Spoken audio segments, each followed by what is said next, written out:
This channel is supported by Truefire. Truefire is an online library of lessons from some of my favourite... Alright, give it a rest. All Access membership is available for $150 off at the moment up till Christmas Eve. If you're looking for an opportunity to get in at that, so $99 for access to all of the Truefire stuff for a year. Pretty good deal. Is it worth going fully digital in 2024, 2025? You've not got much time in 2024, but you might have a couple of gigs left. In this video, I kind of wanted to just go through some of my experience with this as someone who's very much like both feet into the digital modeling world. More recently-ish, I kind of decided that amps kind of make a lot of sense in the context for what I'm doing. I'm going to assume that most of us are playing gigs of little consequence, where people barely care if you're playing, much less what you're playing or what you're playing through. I'm talking here, I guess, about sort of, in many cases, bar gigs, pub gigs, function gigs, you know, where you're playing weddings and stuff like that. So I think this is really the key for some of this, is that I don't know if any of you guys have played gigs where you're probably better off with the DJ here. And in some cases, I think that it's like the apathy that seems to be behind some of this idea about no one cares what you play through. If you take it in a negative way, or if you take it in a more positive way, hopefully you can get good results out of anything.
So I wanted to put together a few little clips. The intro there, I was just playing through the Fuchs 4 Aces, which is like 4 watts of tubeness. Varying rigs here, so one's a Friedman Dirty Shirley clone, and you're hearing stage volume for most of this. Bear in mind that out of front of house, for every single gig that I do, an HX Stomp is handling that stuff for the audience. So what they hear is a mixture of amp on stage, which is mostly what I hear, and then they hear like the HX Stomp, which is doing the job of, you know, sticking a microphone in an amp, basically, right? There's another video where I'm using a Bad Cat Cub 5, which is like the boutique and wide and all that. There's a video where I'm using a Boss Katana, and there's a video where I'm using a Line 6 Catalyst. So I'd love to know from you guys if you feel like there's any tone or clip that stands out to you.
All different drummers, all different venues, and to some extent maybe somewhat different pedal boards as well, but kind of interesting for me to hear.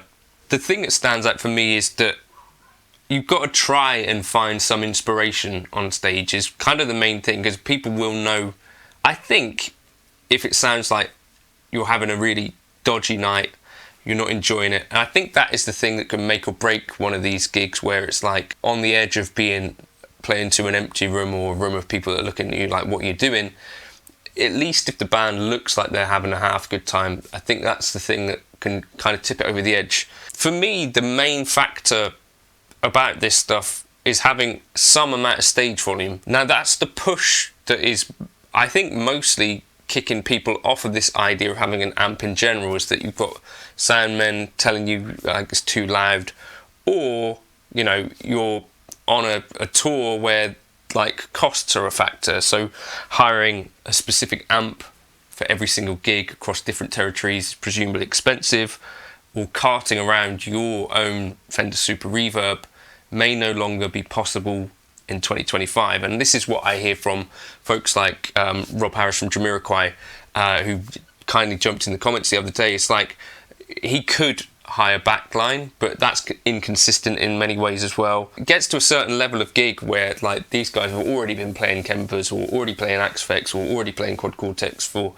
ages. I think it's still at like the level where you're playing 100 to 200 people in a room, or where you're Joe Bonamassa, where this amp thing still comes into the equation, right? The reason that I figured that amps could still play a place in my rig was because I was taking out either a Henriksen Bud with this EV speaker, which is like a solid state. There's several gigs with that, but with the EV speaker it was certainly loud enough for me, and I was just using like an HX Stomp XL into this, and then a woman fell on the HX Stomp XL and hit her head on it.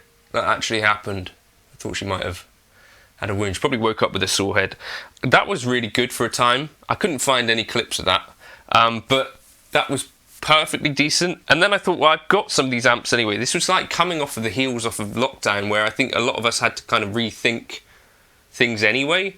And lockdown was an opportunity for me to really get to know like the Helix way better. But then I thought, like, I've got these amps anyway. I don't know if that's the case for some of you. Like, wouldn't a hybrid rig kind of be the best of both worlds?